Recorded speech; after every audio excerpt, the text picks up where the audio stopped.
Oh, happy Sunday, everyone, and welcome to my show where it really is okay to not be okay. I'm Rae Bonney, a qualified counsellor, workplace mental health specialist, and not to mention a very dedicated men's issues advocate committed to helping reduce the astronomical rates of male suicide. Not every girl's dream job, but hey, remember, everyone matters.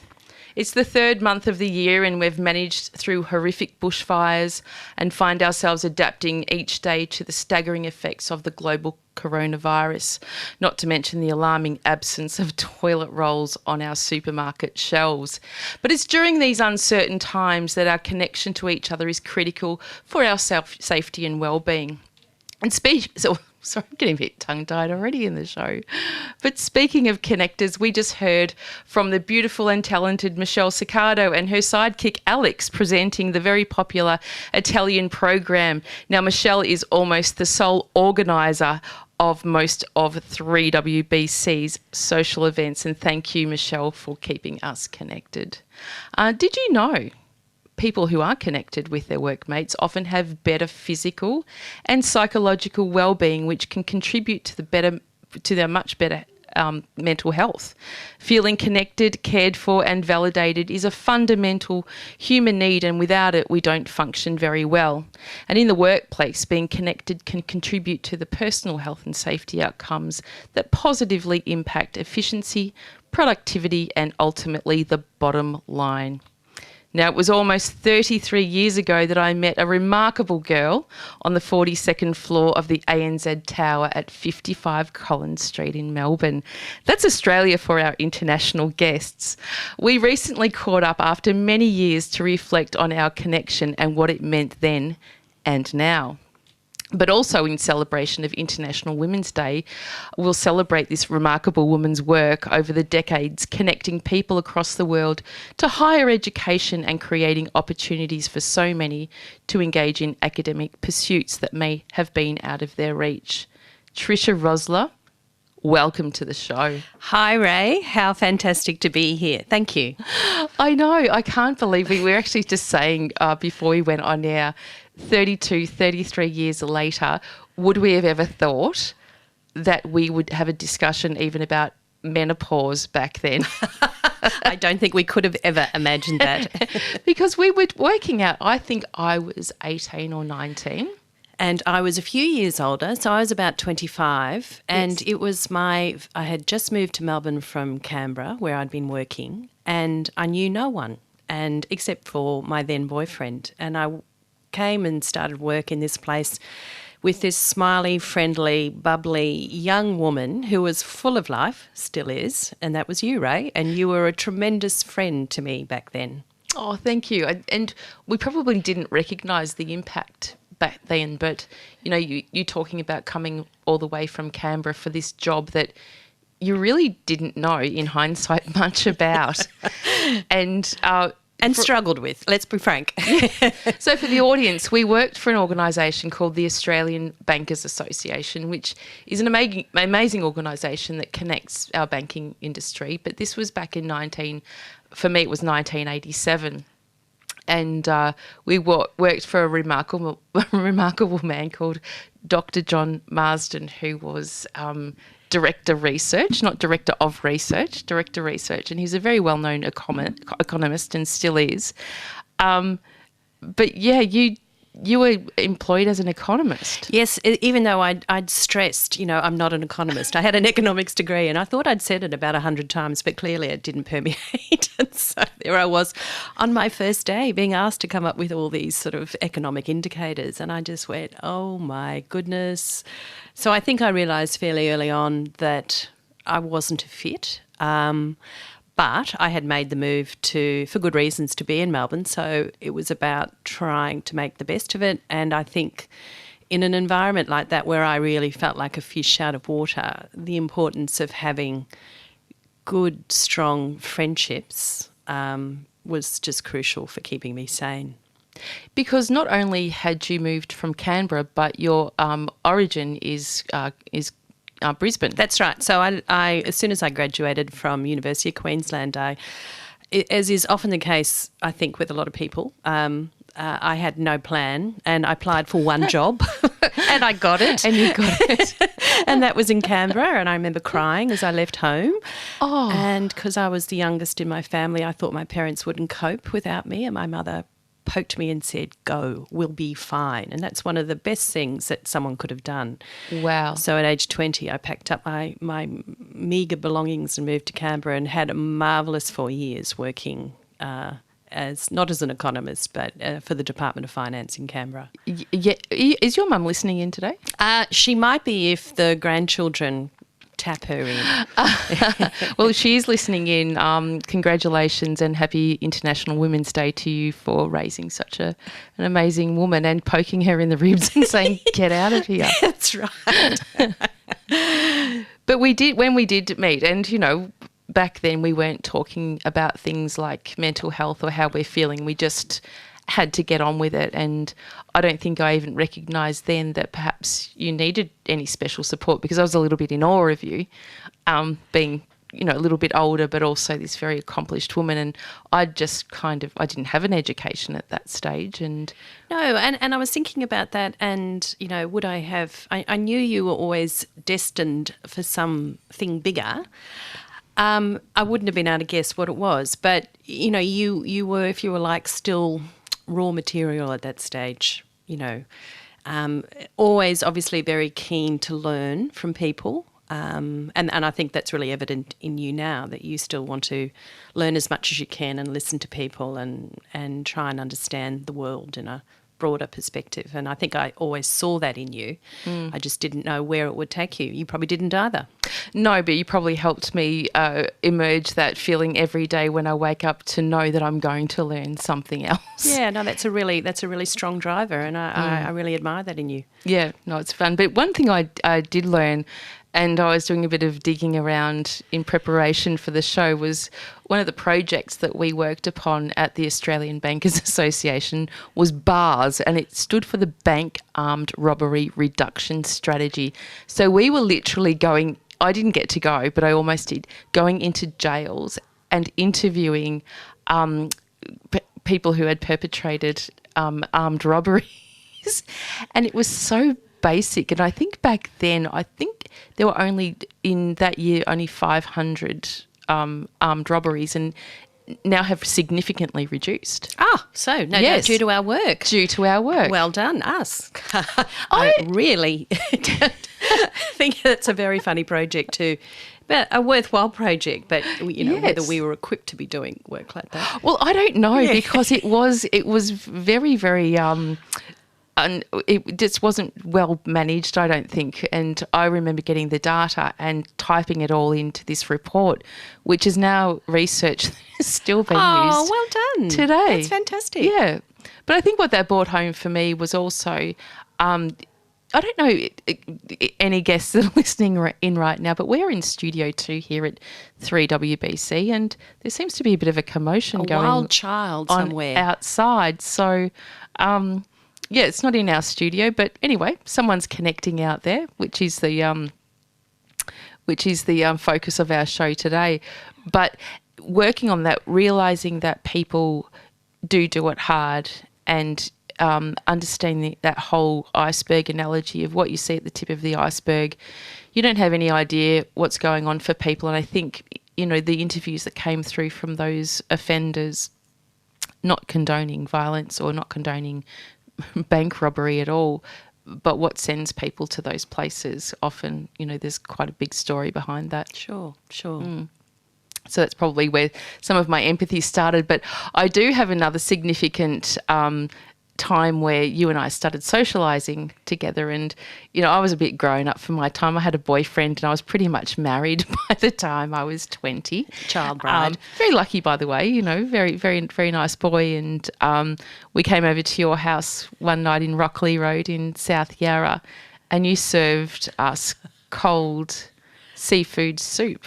It was a seafood cucumber. Cold prawn and cucumber. And it was funny, when we reconnected after 32 years, 33 years, that's one of the things Yes. isn't that a gorgeous thing about reconnecting with people, is they have memories that you don't. Yes. You haven't retained. Yeah. And I think I had some that you had forgotten about as well for you. That's right, Yeah, yes. Yeah. But I went on to reproduce that in different versions over the years, and I was very proud to serve something different because, again, back then, a cold soup was probably a little bit unusual, and I loved it. And, yeah, to this day, I still serve it. Oh, that's lovely. And anyone who wants the recipe. Tell my sister who gave me that recipe. I don't think anyone in the family, we went through a period where everyone served it, Yeah. and then you never serve it again. But, Yeah. I felt inclined to go back and revisit it now. Well, if summer ever does turn up here in Melbourne, it's a very refreshing entree. You need about a litre of tomato soup. I think it's a lazy person soup, that's right. Some prawn stock, some prawns, somebody put avocado in it as well. Okay. But I don't think we even knew what avocado was back then. No, it wasn't a big thing. Cucumber, some diced tomato, some red onion, some coriander, which was not around in that time either, lime juice and a bit of salt and pepper. Yeah. So bang that together, guys, and serve that up and say you got that from Tricia Roessler and Rae Bonney at 3WBC. Now, one of the reasons I wanted to reconnect with you is because in the work that I do, it's very out-facing, and quite often I forget to take care of myself and feed myself with things like intellect and knowledge. You can tell by my lack of vocabulary I need some help there. But I was searching back in my life to think about the women that really inspired me and I felt that I learned from, and you were one of the few. So I thought, why not? And I sent you out a message and you responded straight away and caught up, and you didn't disappoint me with very kind of you. Thank you. I was delighted that you reached out. And a lot of people can be very dismissive of Facebook, but if you've got dispersed friends, I think it's a wonderful tool to keep to get in touch, and people are normally delighted to have people from their past come back in. I think it's wonderful. I was so thrilled that you did contact me. Oh, thank you. Likewise. But on that, I think social media, there's a lot of chatter about, the terrible things that happen with social media, especially with our youth, and, cyberbullying, which is a real thing. Absolutely. It's a real thing.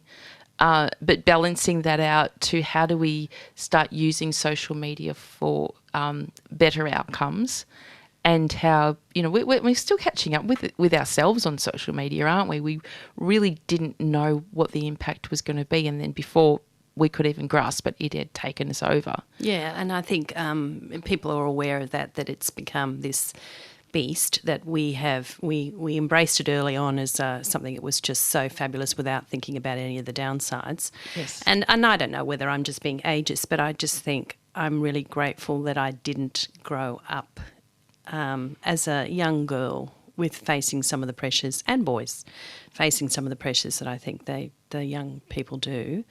But that's not to take away from the benefits as well. Oh, there's so many amazing organisations like Beyond Blue and Reach Out that use social media and apps to keep kids connected. Yeah. And, absolutely. feed amazing information. That's right. You can reach. And also, people who, you look at the mobile phone ownership around the world, and in a lot of countries, particularly in quite a few Asian and African countries, there's a very high percentage of mobile phone ownership and, not computer ownership, and internet tends to be available, whether it's you have to go to a cafe, or I always say in Vietnam's got way better internet than Australia does. It's faster, more reliable. And so it's a really key part for those people who aren't travelling, who, may have limited access to education, to be able to be told about services in the world and what's going on, and help them grow as people.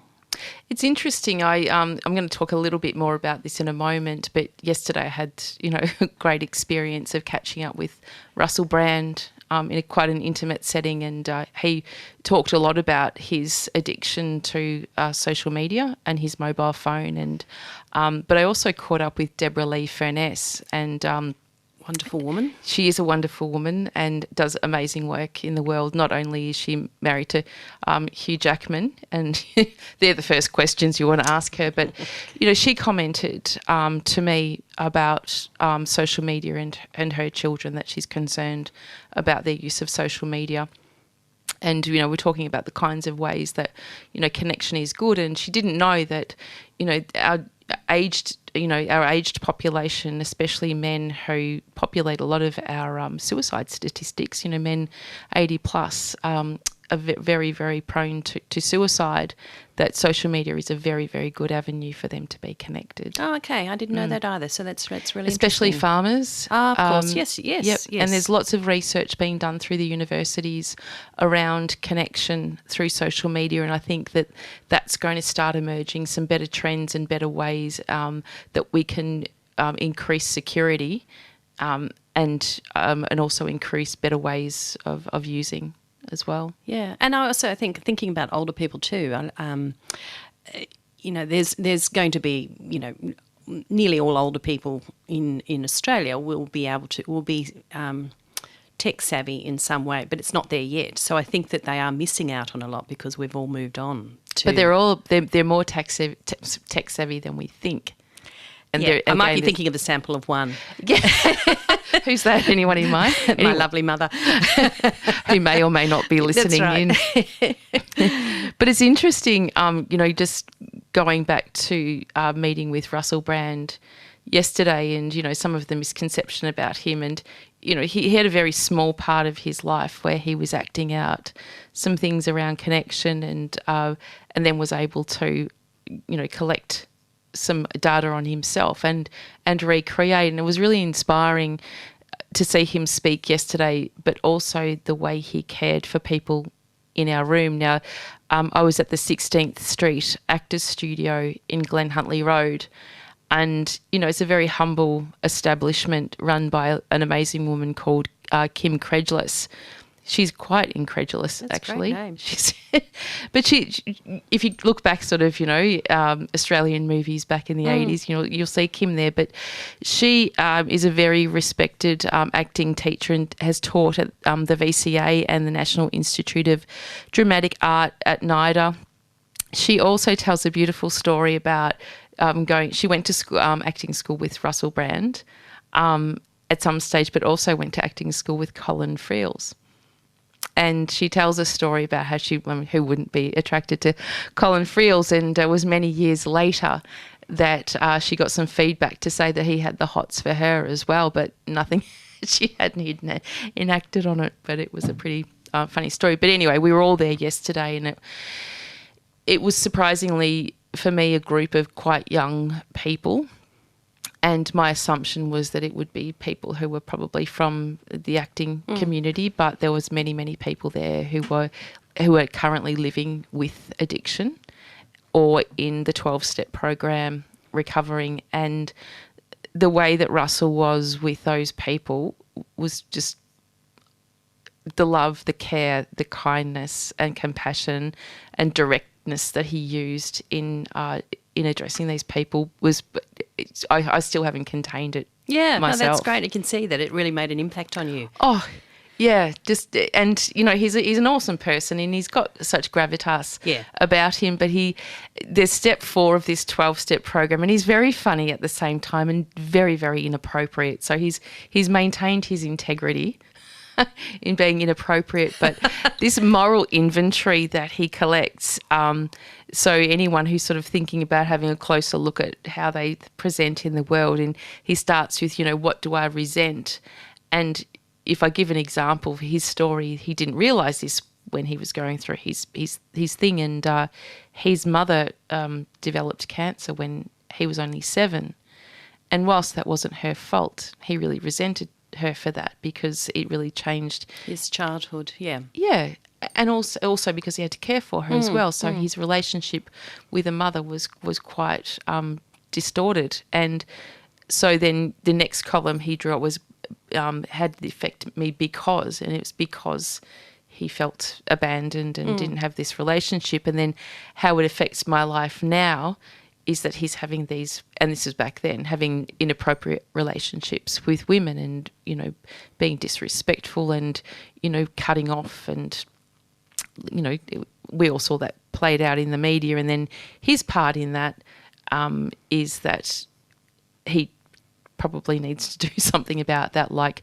stop taking heroin, stop smoking crack, stopped drinking alcohol and being addicted to sex. So he took responsibility, and I really liked that 4-step approach to owning it. Yeah, sure. And on today we've got his ex-wife, Katy Perry, who's performing at the Women's International Cricket grand final tonight at the MCG, which I'm going to go to, which I think is terribly exciting. Wow, you can tie it all together. Absolutely, yeah. Full circle then with Russell Brand and his life. Well, it's funny because nobody asked the question, and I think it's on everyone's lips. You're both in Melbourne together. He's very happily married with 2 children, and she's just announced her pregnancy. Yeah, which was really lovely. And he came out and actually spoke publicly about that, to talk about his heartbreak, and his heartbreak around how his behaviours affected other people. Yeah, sure. And how he missed out on so much. But what he gave to people yesterday, I'm normally one to want to go up and have a bit of a hug and a bit of a chat, but I stayed away because I just felt that it just was not that time. But anyway, very, very grateful. Tricia, it's getting on to 11 o'clock here at 3WBC. Now, what does it feel like being you today? Oh, I got up this morning and there was a mixture of excitement and dread about coming on here. Because half of your community has chimed in on Facebook. Because I thought, oh my goodness, what did I agree to? But I trust you, so I put the dread behind me and came out feeling very excited and just thought how great. I feel that like this might be a bit self-indulgent for your listeners, but I feel like we've caught up once since we last saw each other 30-odd years ago, and I feel like this is a continuation of our catching up. Of the conversation. Yeah, that's right. So, when we did catch up recently, it was 4 hours of non-stop talking about our lives and the people who'd been in our lives as well. So, yeah. And we did, and I think it's probably remnant of the way we shared all the way back then as well. Yeah. And the reason for our connection is that we were quite upfront with each other. And, some of the conversation we had a few weeks ago really, confronted me about, how I'm feeling about life. And I was very grateful that you're still that person who will challenge me and help me redefine those feelings. And I think that's what connection is about. And that's another thing that Russell Brand talked about is we can't do it on our own. We can have all these ideas about self-help, help yourself, get out there, change, blah, blah, blah. And I won't use his expletives, but he's all about you need help and you need to find the people that can help you and listen to them. And when he's talking about God and higher beings, he's talking about those people as well. And he illustrated that through a few examples in the audience, which was really great. So thank you for that. Oh, look, it's my pleasure. But reflecting on your theme too, I think you and I are similar in some ways and not in others, but that we're both open people. And I think, sometimes that can end in tears when you open yourself up to people. But I found overwhelmingly it's meant that people respond to you. I think I am a very open person and I sometimes overshare, but people warm to you, and if you're like that, and if you're interested in people, then that's it doesn't. You were describing it, and I understand the context in terms of sort of like work or something that you do. But if that's your attitude to life, then that stuff sort of just happens. And I've been really fortunate, incredibly fortunate, to work with people who have supported me, responded to me. I've always made work has always been a source for friends, place for friendship. And that was because I moved to a city and I only knew one person. And, if I didn't start making friends at work, where would you start making friends? But I think that's just been, I'm lucky that I've worked with people who have responded well as well, and people who have cared for me in the way that you talked about just before. People who have been wonderful mentors, people who have supported me, trusted me, told me when I was being an idiot at work, painful moments, which I still remember, Ruth. And Is Ruth listening in today? Probably not, but she's a fabulous woman. You learn from that because, there's probably a very, childish part of you that you want to impress those people. But also, it's your professional pride takes over. And, yeah. So I consider a lot of the fun at work has been around what you've achieved as a group, what you can achieve as a group, as a team, and then the friendships that have ensued from that. And which goes back to my opening statement around, being connected to your co-workers is the very essence of, producing good mental health and good wellbeing and being connected, but also how that helps us produce really, really good work. And your story doesn't stop there either. And in the next segment, when we come back from the break, we're going to take a deeper dive into your trajectory because it's very impressive, but at the same time, it's a continuation of the person that I met. And, I always do feel a little bit in awe. I mean, I've got a little bit more education than I had back then.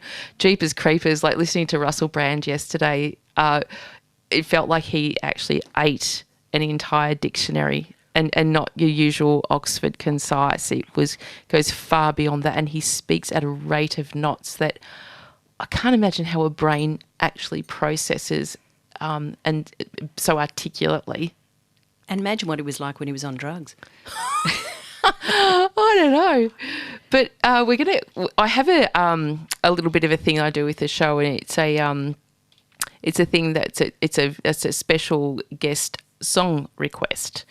And we were chatting the other night. I said, because I couldn't remember what music you listened to. Like we were operating on TDK tapes back then, weren't we? That's right. Cass singles. But you mentioned Brazil 66, and Sergio Mendes was one of your favourites. And I couldn't help digging out this old favourite, which was actually recorded the year that I was born.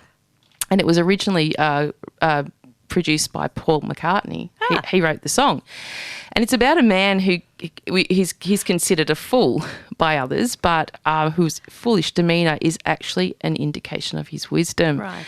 And it's a real event which prompted the song, and it happened when Paul was walking his dog Martha on Primrose Hill one morning. And as he watched the sunrise, he noticed that Martha was missing, and Paul turned around to look for his dog, and there stood a man who appeared on the hill without making a sound. And the gentleman was dressed respectably in a belted raincoat, and Paul knew this man had not been there seconds earlier. And as he looked in that direction for Martha, Paul and the stranger exchanged a greeting, and this man then spoke of what a beautiful view it was at the top of this hill that overlooked London. And within a few seconds, Paul looked around again, and the man was gone, and he'd vanished. And as he'd appeared, and a friend of his, Alistair Taylor, was with him at the same time, and he didn't see him disappear. Oh, either. So interesting. It's kind of a freaky little moment, but that's where the song comes from. And so I coupled that with your love for Sergio Mendes and Brazil 66. The song is, do you know it? Fool on the Hill. It is. Don't go away. You're listening to 94.1 FM. It's 3WBC, and we'll be right back.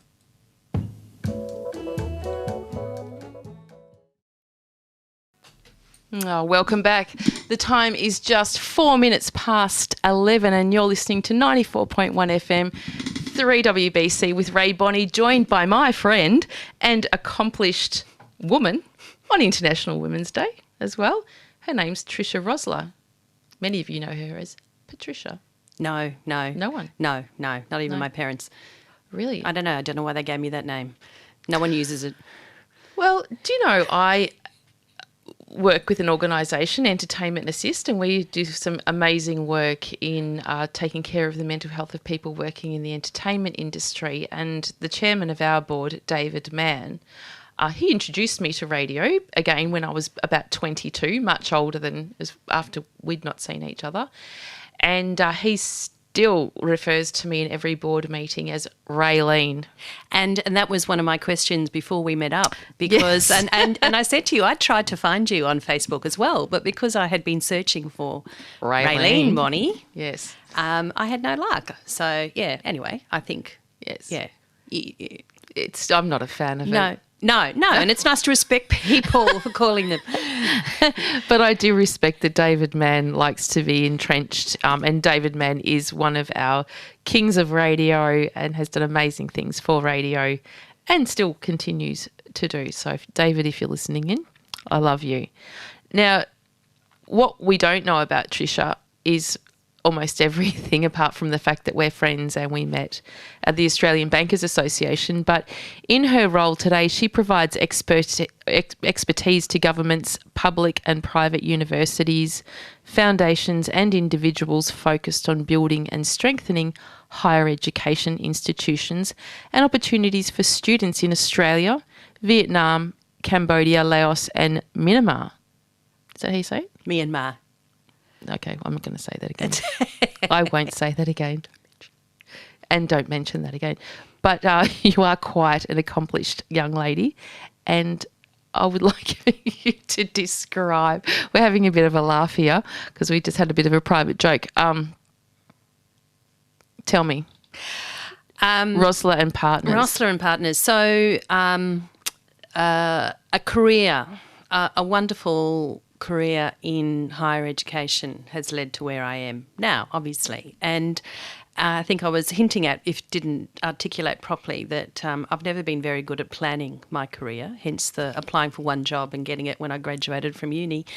And nor did I seek to go into higher education. I was more a public servant, in a vague career path. And got recruited by this wonderful woman, Ruth, who I mentioned before, to go and work at RMIT when I was about 28. That was after 27. ABA. Yes. Yeah, that's right. It was about a year after. And that started a career path that I could never have imagined where it was going to lead me. And in terms of, it's not the top of the tree, but it was in terms of opportunities. Had you had an interest in higher education? I don't think I'd thought about it, And then once I got there, I realised that universities and RMIT was a fascinating place. And it's like it's huge ecosystem, which is made up of so many different types of people. But generally, even though people had differences, different views and different ways of looking at things, you could normally unite over people's interest in the students. And so I just found it an extremely rewarding environment, and I was working with really committed professionals. I wasn't an academic. I was there as an administrator/manager. And was your focus to build schools and support schools? No, mine was central administration. It was like, doing the strategic plan for the university and allocating dollars. And so people either loved you or hated you, depending on how much money they got in the budget. And I learnt some really early lessons then. I learnt from the Faculty of Engineering, the Dean then, who ripped shreds off me at one meeting because I didn't have all my facts ready, and again, that was another really good lesson. Painful. But you were prepared through Dr. John Marsden.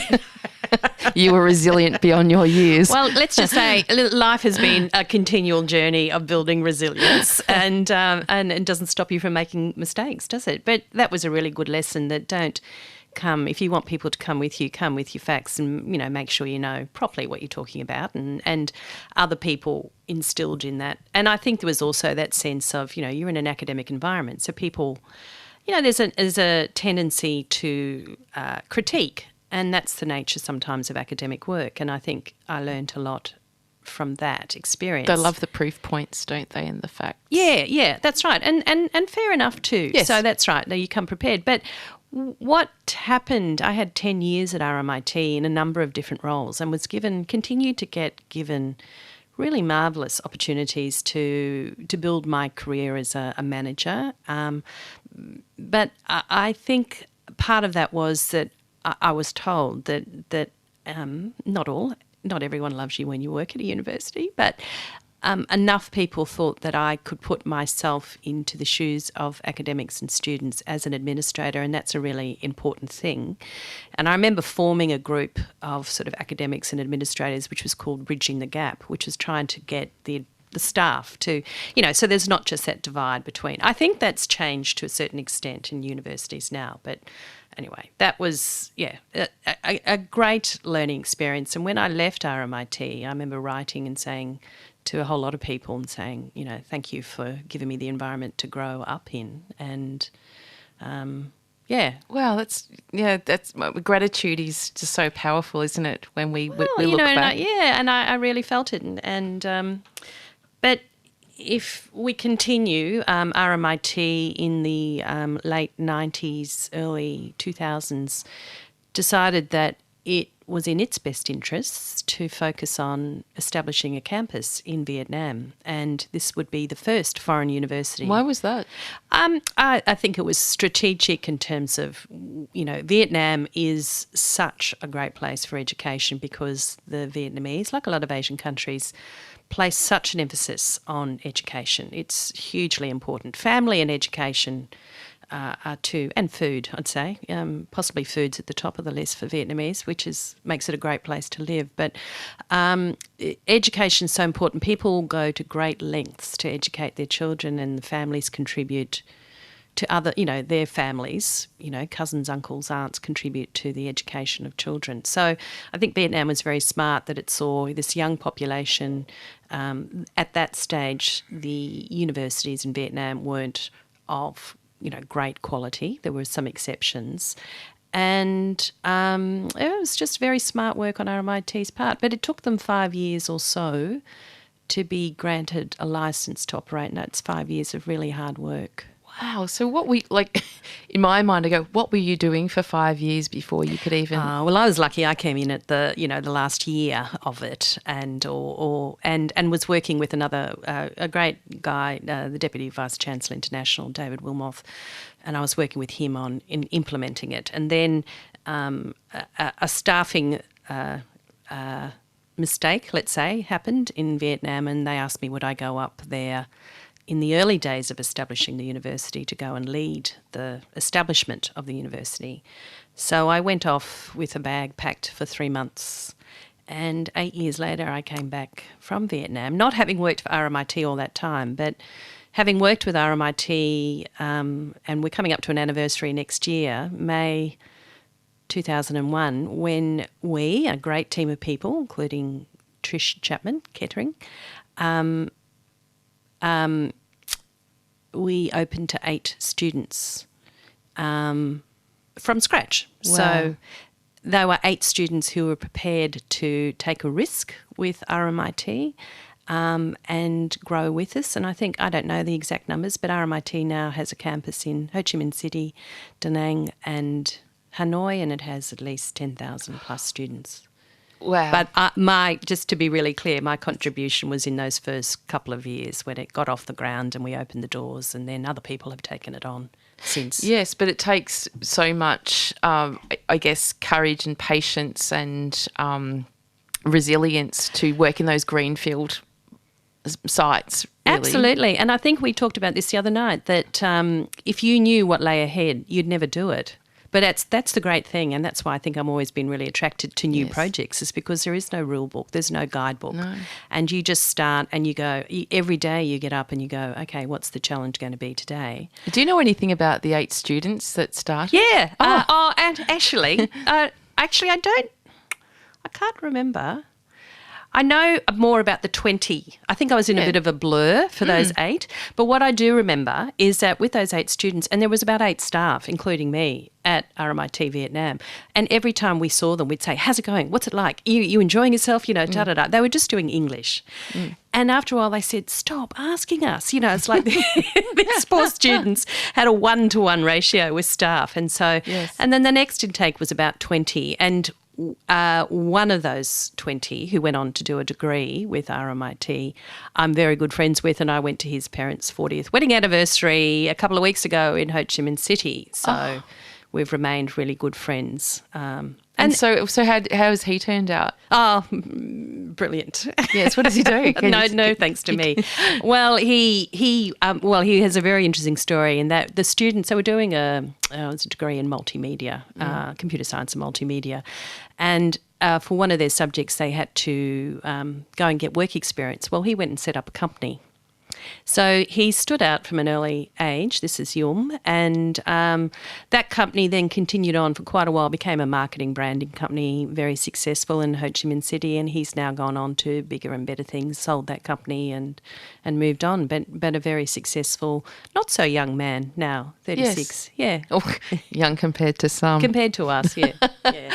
What a great story. And it just feeds right back into that connection piece that I'm talking about. And I've just become very enthusiastic about connection. I'm just saying it all the time. Connect, connect, connect. It's like Lego. But it really does underscore that connecting people with something of purpose. Oh, absolutely. And I think that's what made my job as that head of RMIT in those early days. And then in subsequent jobs, I also was involved in the setup and ran an English language institute for the University of Queensland in central Vietnam, in Da Nang. And people are attracted to those projects because they're passionate and they can see this is what makes working in higher education or any education really rewarding, because people, it's a genuine passion that people have, and you're not trying to convince people to go and sell tobacco or something like that. Like marketing, not some marketing. And so you attract people who want to be involved in something worthwhile. And I think we had, and I would like to give an example. So in the early days of RMIT Vietnam, we were looking around for teaching staff, and there was one of their first recruits was a Vietnamese woman, really smart thing. She had a PhD in mathematics from the University of Toulouse in France. Another guy who we attracted, luckily, Tien Nguyen, he had a PhD in nuclear medicine from Massachusetts Institute of Technology. So he was what we call a Viet Q, what is called a Viet Q. He was born in Vietnam, but his family had moved to America, and he wanted to come back and contribute to Vietnam. So he was a man who, if we were operating in Australia, you probably wouldn't have attracted someone of that quality. So, and then there was all the incredibly hardworking Vietnamese administrative staff who were really attracted to building something for their country. That was both in the RMIT and the University of Queensland project. So, it's interesting, and I have a question for you around the coronavirus at the moment, which is really highlighting how many students from Asia we have here in Australia, and then how many of them are now not able to attend university because they're attending here. Why is it that we aren't building more kind of establishments like you're describing in Vietnam across more parts of Asia that keeps their children at home? So it costs money. So RMIT had to do that. It was a non-government funded project. It had to do that, as did University of Queensland, with its own commercial income. So those things cost a lot of money. Then also, you want the countries themselves to build that capacity themselves. And what was a real learning for me when we first started with RMIT, I think I wasn't alone in thinking this, that we thought that students would come, young people would come to RMIT in Ho Chi Minh City and do a year and then go back to Melbourne, to study. And no one did. Like, they were so happy to be studying in their own country and being with their families, and they found life really interesting. And so that, I sort of thought I'd come a little bit with a colonist attitude there, and I was really pleased to have that contradicted. Local. Yeah. And so what I've seen, and I still, as you know, I still do work in Vietnam. I work with several universities and with the Ministry of Education and Training, is that the quality of universities has greatly increased in Vietnam in the last 20 years. Now, not all of that is due to RMIT Vietnam being there, but we all learn from someone. And I think it did help raise the bar. And I think that's what you want to nurture and Yes. continue. Oh, and if you look at it from a commercial perspective, it's competition, isn't Oh, it? absolutely. And you've got to have, you've got to be able to, attract the people. So I think there will always be people who want to travel overseas to study. I did that. I went to Harvard and did my master's. I don't know. That was an overseas. Even though I spoke roughly the same language as Americans, not all the Massachusetts. time. Yeah, that's right. Not the Bostonians. I still felt like an international student because I didn't. But you I were didn't still know their quite culture. young then, as I was 33. So again, it gets to your definition of young. But yeah, But you left your family again. I left. It's complicated, as you know, and Yes. my then husband came with me for the time that he could get away. Yes. But yeah, that was only for a year and a half, so that was But did you manageable. find the connection with people there? And Totally. And I was in India recently, and I was texting. I was in Kolkata, and I was texting someone who lives in an Indian guy who lives in Delhi. And he was one of my friends from Harvard days, and he's the funniest man, Sanjay. And he's, until recently, he was the Secretary of the Department of Defence in India. Wow. And, that's a sort of a crazy connection that you can have. I mean, when I knew him, when I heard that he was in this job, I said, Sanjay, are you really grown up enough to have that job? Because he was such a funny, silly, lovely person when I knew him.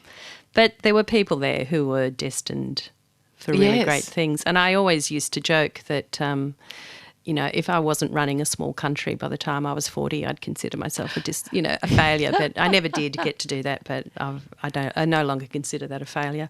Well, and it depends how you define running a country as well. That's right. It was only going to be a very small country. In your example of Sanjay, yeah. I've never heard of the imposter syndrome in reverse. Oh, yeah. No, that's right. I don't really believe what you're doing is real. No, it was amazing. And there was quite a number of people who, in that course who went on to great things. But yeah, that was a place for making, in that course there were 45% of us were international students. And so that was another real exposure to the world. But that happened before I went to Vietnam. Yes. But 8 years or 7 years 8 years in Vietnam. And you signed up for 3 to begin with. 3 months. 3 months. What was it that, aside from the evolution of work that you were involved in, what else kept you there? I just think I couldn't think of anywhere more exciting to be. And the thing that really rubbed off on me is that love of education. And I'd seen, I'd been given that opportunity to be involved with RMIT in its early days. I thought to myself, if I've been the head of the first foreign university in Vietnam, I can do this again. There's going to be more. And it took a little while. I sort of worked with a few companies and around education, but then I got the gig with the University of Queensland to set up the English Language Institute. Anyway, so what does that mean? When you say with the University of Queensland? The University of Queensland, no, and so I wanted to also mention there was there's a little segue, but there's so much. We could be here all day. I know, so I'm not kicking you off. Yeah. We've still got 37 minutes. There is a fabulous man who's still alive in his late 80s, and his name is Charles Feeney. Did you meet him in Massachusetts? No, I didn't. He sounds like one. But he is what they call an Irish American, but he was born American. But he was a billionaire, and he and his partner made money out of the first duty-free shops ever in the world. And so Chuck is an amazing man who decided to give while he was still living, and he committed to giving away $7 billion. And he set up a foundation. And the thing that's interesting when you talk to him and talk to other people is that if you want to give that sort of money away well, you have to really research where you're giving it, because you want it to have impact, longevity, be sustainable, etc. So he heard about RMIT Vietnam and decided this was a great thing, and he decided that he would like to contribute. And I think over the course of the whole RMIT Vietnam project, he's probably given about $30 million. Wow. He also has given hundreds of millions of dollars to many organisations, but including the University of Queensland. And with my other fabulous ex-boss, Christine Bunderson at University of Queensland, she always says that over a ham and cheese sandwich, they hatched a plan to go to a part of Vietnam which didn't have the same access to quality education, which at that stage was Da Nang, and set up. So he funded the establishment of the University of Da Nang, University of Queensland. And that's thriving now. English. No. So it doesn't exist. And there are good and sad reasons for that. It wasn't that it wasn't successful. It was perhaps a change of direction from the University of Queensland. I wasn't involved in that, but I was there from the beginning for the first 2 years, and we established that English Language Institute, and we had probably 8 students to start with, and it was a lot harder than setting up a university in Ho Chi Minh City, which was a lot more Western in some ways. Okay. This was much more provincial. Yep. But I wanted to acknowledge the fact of this largesse that came from Chuck Feeney and his Atlantic Foundation. Well, I had a really lovely time a few weeks ago. I attended a lunch with the Freemasons who were presenting about philanthropy. Right. And in some of the work that I do, we're beneficiary of the generosity of the Freemasons Foundation.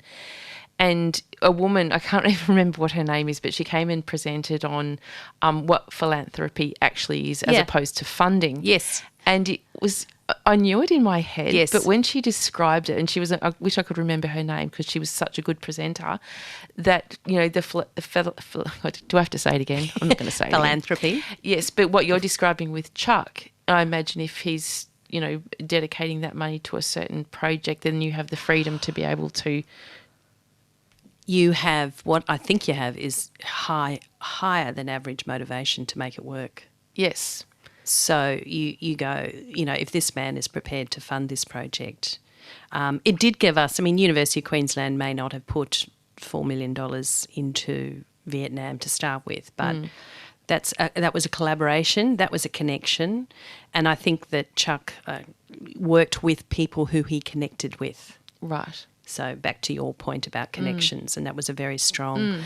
And he would come occasionally and visit, and was very interested in what was happening to the students, where did they go after they left us, what were their opportunities, you know, what opportunities had having access to education from the University of Queensland, English language training, had given people. And the lovely thing is that I still go back to Vietnam a lot, and I'll sometimes be approached by shy but friendly people who come up and say, I remember you. You were at RMIT or Vietnam. And I had one a couple of years ago where I was in Sydney and I was checking out of my hotel, and this young woman from RMIT Vietnam, she came up and said she was in the first intake, and I vaguely remembered her. And there she was working for Unilever, and she was living in the hotel in Singapore. They were paying for her to, commute between Vietnam and Singapore, and obviously had a really great job. And you just go, isn't that fantastic? I'm so glad you didn't end up as an economist. Makes two of us. With no disrespect, and I know. I just want to mention we have spoken about Dr. John Marsden on this show, and he's a fabulous man, and I attribute a lot of my chutzpah, a lot of my strength and resilience and ability to read the impossible person to him. Not only did he write in hieroglyphics, he also spoke in such jargon. And, I was able to, have 7 years with him. I started with him at Capel Court Investment Bank, and I moved then to National Mutual Royal Bank and then to Australian Bankers Association. But he saw a lot in you too. Yes. And you were up for anything in a professional sense. Yeah, well, definitely. And from that perspective, he's a very respectful human being in that respect. Who's had a big influence on your life. Yeah, definitely. And so I just wanted to take that moment to extend my gratitude because, as I said, I didn't have an education. I learned how to write. through you guys. You guys taught me to write stuff and how to speak to people and all those wonderful things that I wouldn't have had a chance if I'd not. Well, I took the opportunity because I did force my way in there. You were a girl who was going to always take opportunities. So. I remember early on in the piece, he couldn't work well with assistants and they kept on leaving, and I'd come in as a typist. And this is way back. This is probably about 1984, and I used to pretend to type because I couldn't type, so I used to just like bang on the keyboard. And I remember when Maurice O'Shaughnessy was an economist who came across me one day. He said, "What are you doing?" And I said, "Oh, I'm typing." So he sent me on a typing course. But when John's assistant, another one, had left, I said, "I can do this. Give me a chance." And the whole Capel Court Investment Bank said, "You're 17 years old, you have no education, you're not taking on this role." And I said, being me, give me 3 months or give me the time when you find somebody else. Let me do the job. Don't pay me and I will prove to you that I can do it. That's pretty gutsy. So 7 years later, I was still with him. And then I quit to pursue a career in acting, which didn't work out. But I'm here today on radio. That's right. Such is life. Yes, but enough about me, and back to you. What was the point where you decided to come back from Vietnam? I always thought that you had to plan your exit unless you wanted to stay there forever. And it's a very addictive environment in terms of one of the other things that I was really impressed with was the entrepreneurial nature of the Vietnamese. So it's particularly Ho Chi Minh City was just people. Every other person had a second gig that they were setting up something, and the Vietnamese are incredible in that way. And so it was a very addictive environment. There's a really great expat community. I was doing a job that I loved. I was then working for a very large investment company who set up an education foundation, and they wanted to establish a leading business school in Ho Chi Minh City. And I just thought it's always great to go when you feel like you're on the top of the top of your game. And I just thought now's the time. 8 years is enough. I want to get back into work in Australia. Could see my parents were starting to get on. And I left with mix of sadness and happiness and excitement. So I came back and I always say I went over to Vietnam with a suitcase and came back with a container of, furniture and memories and life and experiences and yeah. And your connections there are still very strong. You're just doing it from a different. Yeah, that's right. And always stayed in touch. I had my 50th birthday even though I was back in Australia. I had my 50th birthday in Ho Chi Minh City because when I was trying to think of where do I most want to celebrate it. Connected. Yeah, exactly. And I was very happy that half the people there were people who still lived in Vietnam, expats and Vietnamese, and half from elsewhere. Wow. I wish we could spend another whole hour on that because I think there's just so much more to explore. But I look forward to doing that myself. We're going to have some lunch later. Yes. In fact, just giving a shout out to our radio station here at 3WBC. We are a community radio station. It's a place where we connect not only with each other. We have over 100 presenters here that volunteer their time, and also a committee which I'm part of as well, and we donate our time to run the station under the beautiful guise of John Farmer, our studio manager. So thank you 3WBC for creating a space where I can connect as well.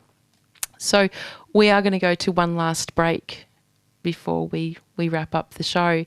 And, you've just given us such a beautiful tapestry of your life. And I don't like to say achievements because you are very humble, but I guess what you've given back to people and some of the ones that you've described, if it's one person, it's enough. It's exactly. Exactly. I think that's what I love about the giving space, that it's not about us. And, So we're going to go to another song, which I'm trying to load here, and you're looking at me going, can you say something? In celebration of International Women's Day, this is one of my favourite songs that really, I think, underscores women all over the world, and it's by a guy, and you'll know this person. It's a bit of a throwback, Peter Gabriel.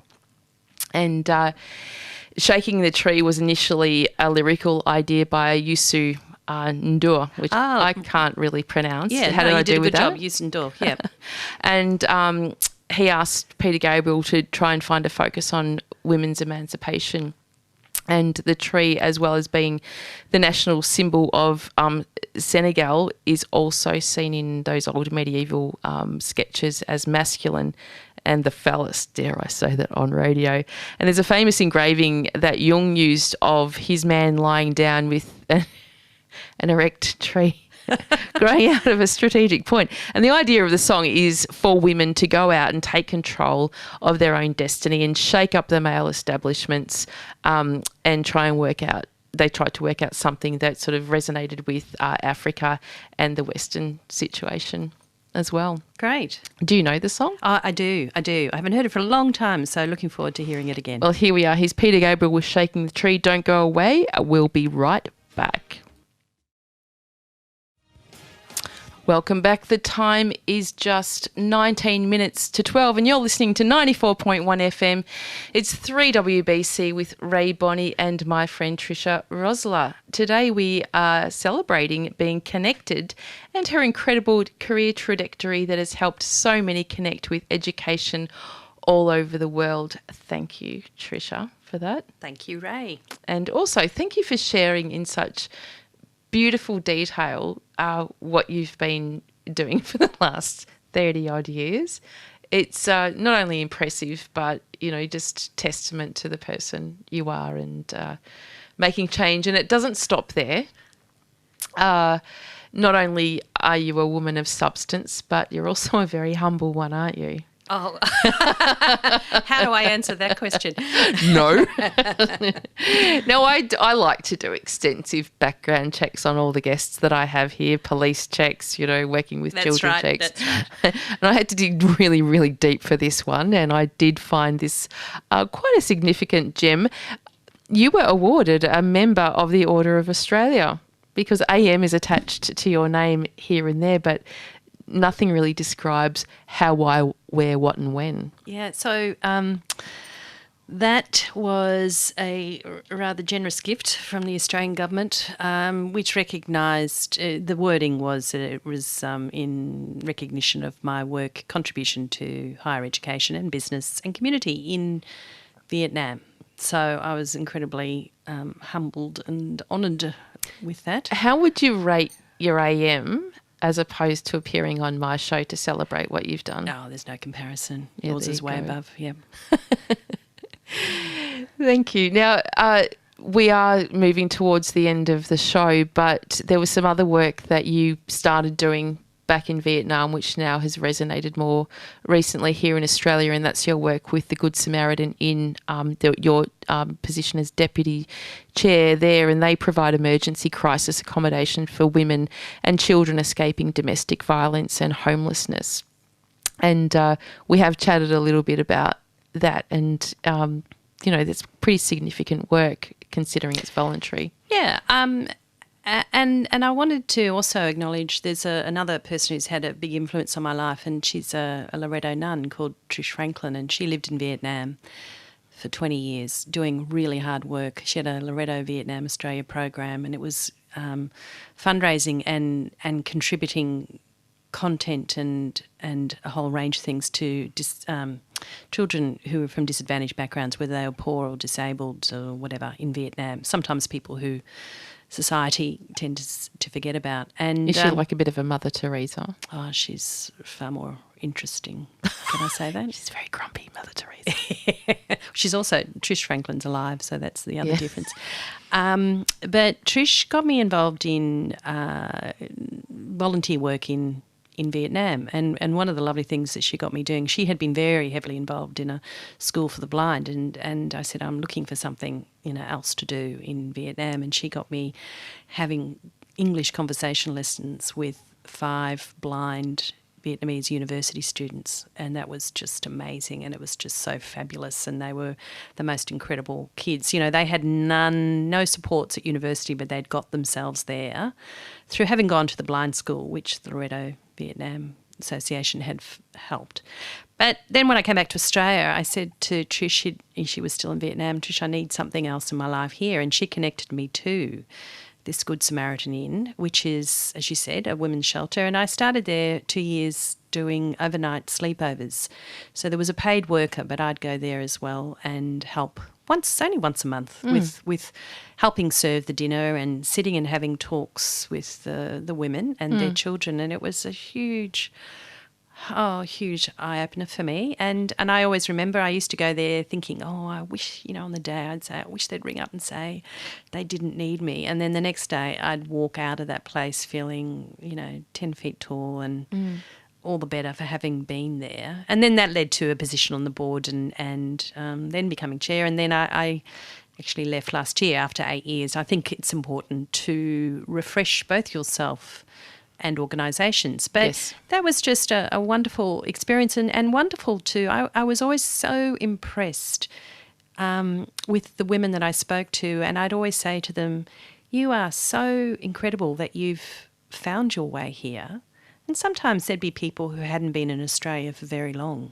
And I just was full of admiration for them. Yes. And very optimistic about if they continue to get good support along the way from all our government services and social services, if they can access that, then they have a chance. If they know about it. And that's what always really impressed me, that someone who didn't speak English well, who didn't have a support network could find them. And then obviously there's all those women who never made it there. Yes, of course. Yeah. And it's those barriers to support that are often, how do we increase that visibility? Absolutely. And how do we empower people to be able to go out and find, knowing it's there? And then you become aware of what the next steps are about what do those women need to then go, and if they're no longer going back to the perpetrator, what do they need to establish themselves? And, skills, education, support,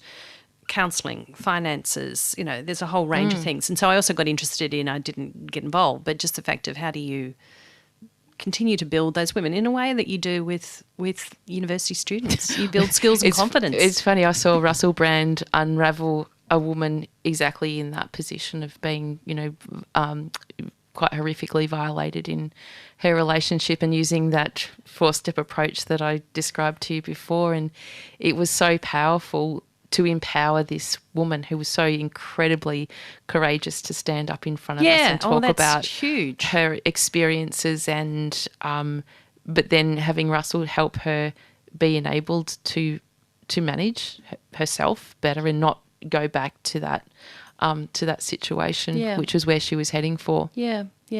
So we're all... We don't all have access to Russell Brand. No, but there are plenty of really good... And that's what I learnt about, this side of the people who are working for not great pay in that sector, and whether it's services for...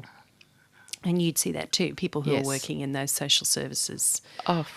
Doing, I found it, challenging going one night a month to the inn, and there are other people who are there every day, dealing with... And it's, not often people that we would expect. And, I'm very lucky that I get to work with people in, all socioeconomic settings. And that's anyone from a person who's earning $500,000 a year. And it doesn't discriminate. Oh, no. Doesn't discriminate. Absolutely. Yeah. It was all walks of life. Absolutely.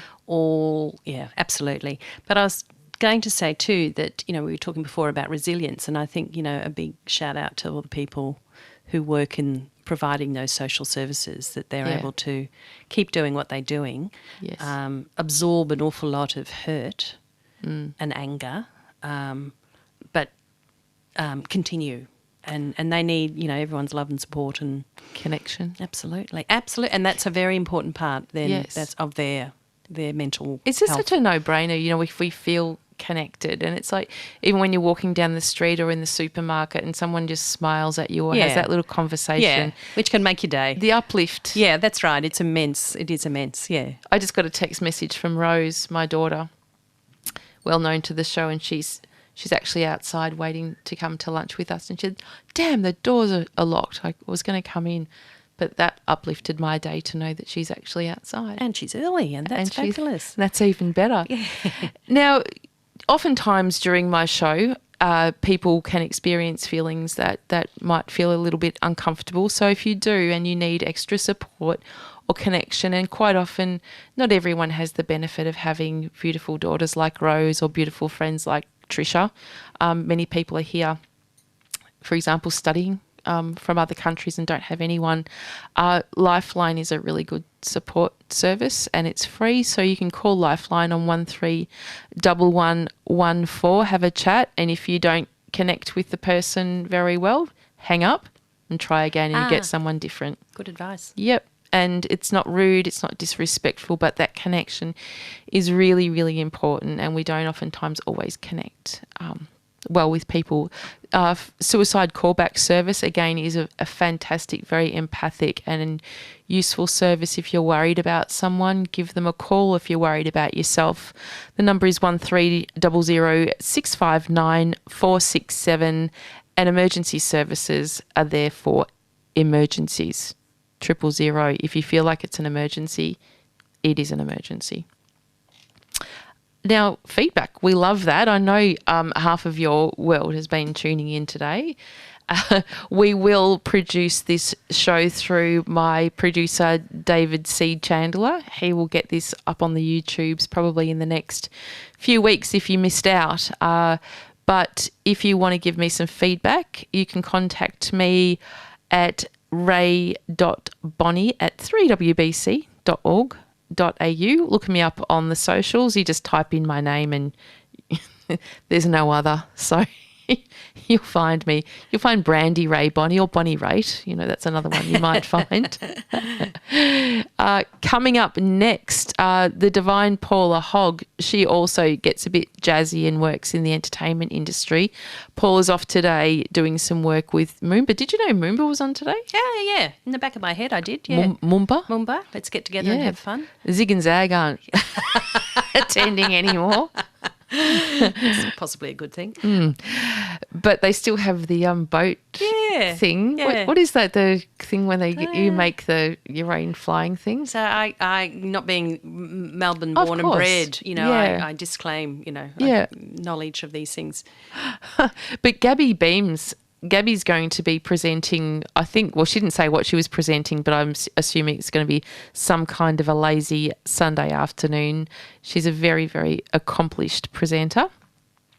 And so stay tuned in for her. Now, next month, I'll be back on the second Sunday of April. I think that could even be what is it called, Easter? Have we not had enough holidays? My son Rory started school at the end of January and he's had 3 curriculum days already. So, but next month I'm catching up with a beautiful woman. Her name's Helen Kapelos, and many of you might remember her as a news presenter with Channel 7, and also she's an outstanding journalist who's produced a lot of very interesting documentaries, and she was also she served 2 terms on the state government, assigned board of Federation Square, and also was appointed Victoria's Multicultural Commissioner as well.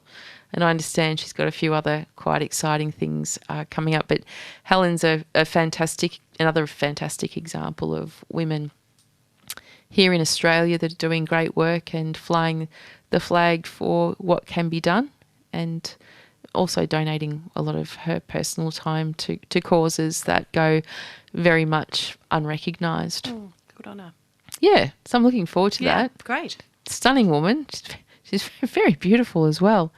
And what does it feel like being you today, Tricia? I feel energised, Rae, from having had this conversation, and looking forward to connecting with you and your daughter, who I've not met before. That's another piece of the puzzle from 3 years ago. Delighted to have been here. Thank you, and enjoyed our conversation enormously. A pleasure. Now, I know she's waiting outside. She did disclose to me earlier that now we're redheads. I don't sport it now, but we have fair skin, and it doesn't matter how many times you tell your child to put on sunscreen. She went surfing yesterday at Torquay, and evidently she's 50 shades of puce. Lobster. Something like that. So the final song that I found was with actually, I did want to mention also my friend Lily Vanalgi. I've known Lily since she was 5 years old. Oh, wow. And she accidentally texted me this morning, and I said, that's all right. And I said, oh, happy International Women's Day, Lil. And then she said to me, she said, here's a message. May we know them, may we be them, and may we raise them. That's great. So my last song before I go out and we listen to the amazing Gabby Beams is a song by One Republic, and it is actually called Connection, and it's actually a bit of a autobiography piece by the lead singer about not feeling connected and not having friends. So have a great weekend, everyone, and we'll be back in a month's time. Take care.